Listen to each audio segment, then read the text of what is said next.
So like I've heard about this before. As I understand it, the concept is a city where everything is within a 15-minute walk. Yeah. Of everything else. Essentially, yeah. This was. I'll read the article here. I've kind of parsed it for you, so we don't have to go through the whole thing. But here it is as it is. As governments become increasingly focused on climate change and sustainability, many urban planners are looking for ways to help city dwellers become less dependent on cars. One way to do this, they say, is by keeping essentials for daily life, entertainment, shopping, green space, work, and school close to home. The term 15-minute city is not a new one. It's coined back in 2016 by Carlos Moreno, an associate professor at Sorbonne University Business School in Paris, France. In a 2020 TED Talk, Moreno outlines the idea of the 15-minute city, which boils down to giving area inhabitants access to the essential services they need to live, learn, and thrive within their immediate vicinity. Ideally, residents should be able to walk or bike to work, groceries, healthcare, and more in approximately a quarter of an hour, he says. In 2021, Moreno won the Obel Award, for developing the concept. We need to broaden our focus to include different densities and territories, from the small cities to the mid-sized cities and even to the rural territories, he said at the time. We need to keep the concept of the 15-minute city, but imagine new ways to implement its principle of proximity in other densities. And while the concept has been picked up by a bunch of cities, Paris adopted the concept in 2020, and a group of cities in the UK will begin piloting their own plans next year. It's Edmonton, Canada's recent interest that's been causing a bunch of hullabaloo in Canada.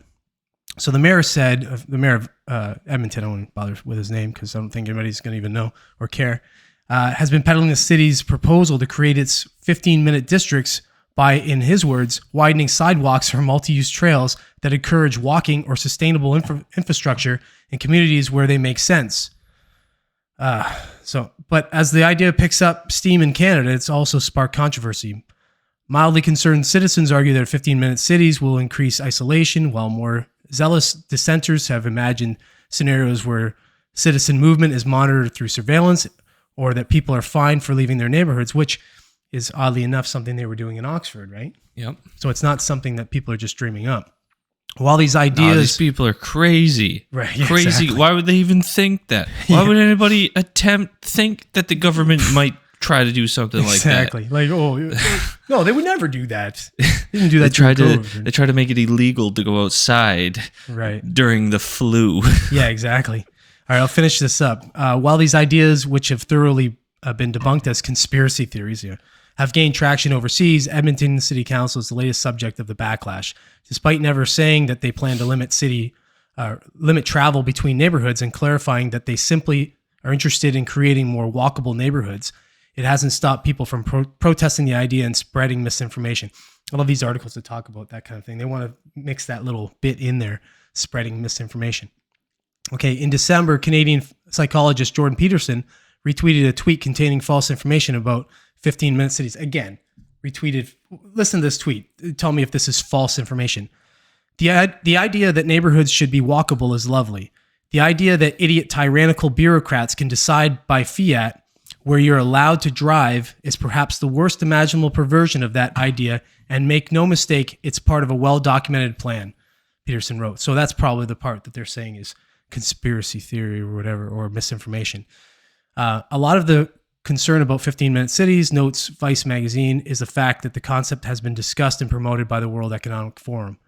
And they claim it's not about restricting movement or monitoring and tracking people, but more about development planning and climate initiatives. So, of course, that's what they're going to say. That's basically the end of that article. Well, yeah. It's like, listen, you can't leave your home for your safety. Right. Right? Like, these things are always coded in this, we have your best interest out in mind. Yeah. I think the COVID situation told us entirely that that's completely false. That's just not true at all. Absolutely. But I just love that they just so flippantly say, while these ideas which have thoroughly been debunked as conspiracy theories, like, what do you mean debunked? And how have they been thoroughly debunked? What are you even talking about, right? Like so you propose this thing, and people are like, that doesn't sound good. like that sounds like it's very easily abusable for Yeah. these things, like tracking people's movement and keeping them stuck in particular areas, limiting their transportation, and even just tracking people in general. Especially after the COVID thing, which they tried to do, like very like they really tried to track everything. Yeah. So people are like, hey, I don't know that the government should even have the ability to do that. So this is concerning. And they're like, no, that's a debunked conspiracy theory. It's like, what do you like? Exactly. The fact that you feel like you have to come out and say that tells me that the thing that the so-called conspiracy theorist is saying might happen is exactly what you're trying to do. Because there's no, like, you can't debunk that. Like, look what Art's saying. This goes into a point I was just about to make. It says it's all under the guise of carbon emissions control, the new COVID style control narrative. Yeah. That's exactly it. So like now, so think about this, for example. You live in an urban area that has this 15-minute city model working. You've used up your carbon footprint. You have a girlfriend or a boyfriend or whatever the heck you've got cross town in another district, another 15-minute district in the city, and now you can't get there because number one, you've used your allotment. You're not allowed to drive. You're not allowed to drive. You're not allowed to cross over the checkpoint. Yeah, and it's okay. We're outside of the time when you're. That's another thing they're talking about. They're talking about using this as like as like a travel restriction for like high traffic times.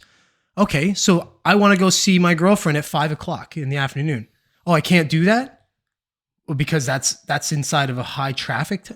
These are weird controls that we would allow in simple little doses. So it's like, oh well, this makes sense for traffic. Well, we'll do that, or maybe this is an element of human psychology that I will genuinely never fully understand, because I don't get why they want such strict control over people. Like on some level I understand it, because it's like, okay, if you're going to do you're gearing up to do things that pretty much everybody agrees are just evil things or completely like morally detestable things, and so you want people to be controlled so that you don't have to worry about them coming after you, right? They're not going to be able to organize to do anything about it. Mm-hmm. But like, why? So maybe that's the perspective of like the elites that are enacting these things.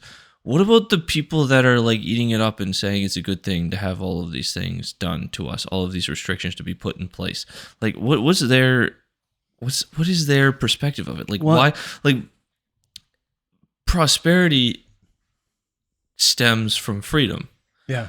And that's what the United States basically showed the world. And if you really are a control freak, well, you can control a lot. Like, you control what happens in your business, what happens in your house, or whatever. This is what I think. I think it's all kind of like these small sips that we've been taking. So, for example, with your phone and things like that, we know that they're spying on you.